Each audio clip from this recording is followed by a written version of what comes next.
Good afternoon once again, everyone. Say hi, Emmanuel. Hi, everybody. So I'm here with Emmanuel once again, and we're going to do a short study. Hopefully it's a short one. I'm in Proverbs chapter 22. And we're going to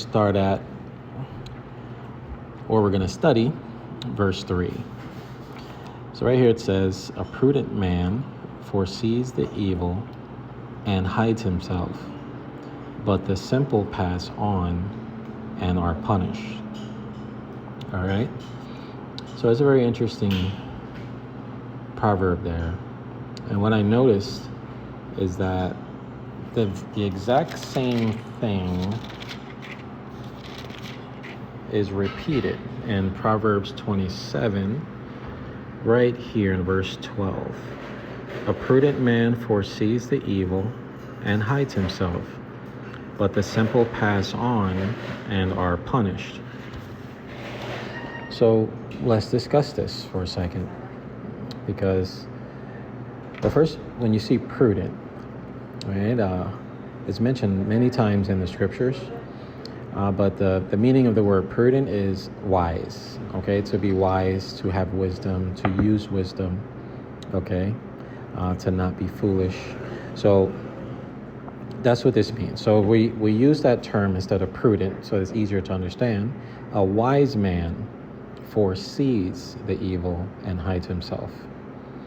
So let's think about that, okay? Now, this can apply to many things. This can be evil in our behavior. For example, if someone is rude to us or disrespectful to us, or we many times, and I'm guilty of it as well in the past, not so much in the present, but in the past, I would see it coming, and it was like I would welcome it. Like I wouldn't avoid it. I would say pride took over, or I gave in to pride, and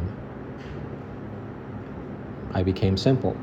And because I was simple, I was punished by the consequences of my behavior. All right?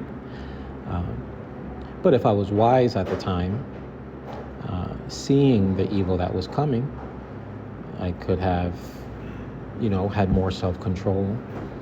I could have just avoided the incident altogether. Maybe walked in a different direction. There's many ways to avoid those things. But I did it, okay? And now I understand how wrong that was, right? But now if we apply this to another form of evil, for example, the wars that are occurring today in other parts of the world. Many people were warned that the war was coming. There were many red flags that the war was coming. But many people, they remained where they were. They didn't leave. Many said that they would hunker down and just deal with whatever came, or, whatever the reasons were for not leaving. But now many who are now trapped in the midst of a war now wish they would have left when they had the opportunity to.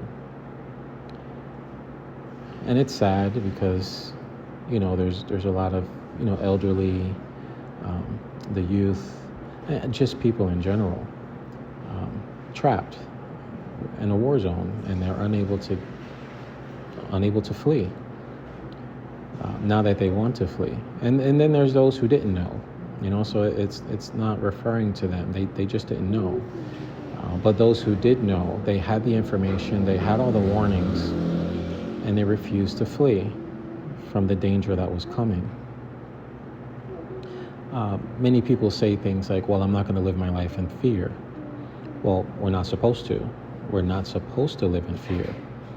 But when our Heavenly Father tells us something, not once, but twice, only within a few chapters of one another, we better pay attention. And it's not fear that we are acting on this. This is just, through obedience. And in this case, it says a wise man foresees the evil. So the wise man is paying attention to what's happening around him. Okay, the wise man isn't going to say, oh, well, I know these things are happening, and you know what, whatever's going to happen, I'll just deal with it because it's going to happen to the whole world anyway. That's not a wise response. That's not how a wise man speaks. YAHUAH is the one who says, a prudent man foresees the evil and hides himself. All right, so if you see danger is coming, okay, that means it is wise to flee, to leave the area, okay? Protect yourself, protect your family. But it doesn't mean that you're moving in fear. It means that you're being wise. Okay? A lot of preppers have this not quite down biblically, but they have an idea of it where they foresee the issues that are coming to the U.S., for example, where there may be a famine or pestilence and wars, and, you know, not really going to have access to fresh water, food, you know. So a lot of the preppers, what do they have? They have basements full of fresh water. They have food that can last up to 25 years, some of them, some 15 years, some 10 years. There are a lot of companies out there that, because they know that there are a lot of people prepping for a disaster, you know, in their hideout or their bunkers, you know, which are underground. You know, there are many different, you know, different things that people do in hopes of guarding themselves and their families when danger comes. But those people do see that there is evil coming, and they would rather figure out how to make it work while they're in their home rather than fleeing the land. But nonetheless, the wise man sees the evil and hides himself, and the simple pass on and are punished. Okay? My apologies, I had a customer walk in. But yeah, please, let's just understand that. Just pay attention to what's going on.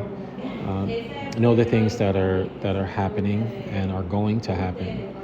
And if possible, it is good for you to flee and find the space where you can be safe when the evil does come. Okay? And it's really nothing that we can do per se to protect ourselves. It's YAHUAH who protects us. But it's not wise to remain in a place where you know the evil is coming or is already there, and then say, well, I'm not going to leave, and then depend on him to protect you. The time is now. We have the opportunity now, and we should take it. The wise man will take the opportunity. You know, and I know there's a lot of confusion or uncertainty on where to go, what to do when you get there. You know, and when it comes to that, I don't have answers to those things. But I think about Abraham. Abraham was all, you know, settled in his homeland with his family, you know, with everything that he owned. And one day, YAHUAH, our Heavenly Father, told him to pack up all his things with his family and go to a strange land he had never been to, with a strange people who spoke a language he didn't know, essentially, right? And that Father would bless him when he got there. And Abraham didn't question him. He didn't challenge him. Abraham just said, okay. And he packed up his family and they left. And Abraham was blessed exactly how YAHUAH told him he would be. Okay? So just food for thought. Just think about it. Keep it in mind. And as with all things, take it to our Heavenly Father in prayer. Ask him for guidance and instruction, and he will guide you. You have to have faith in that. He will. He is faithful. Thank you for your time, and YAHUAH willing, we will meet again soon. Say bye. Bye-bye. Say see you later. See you later.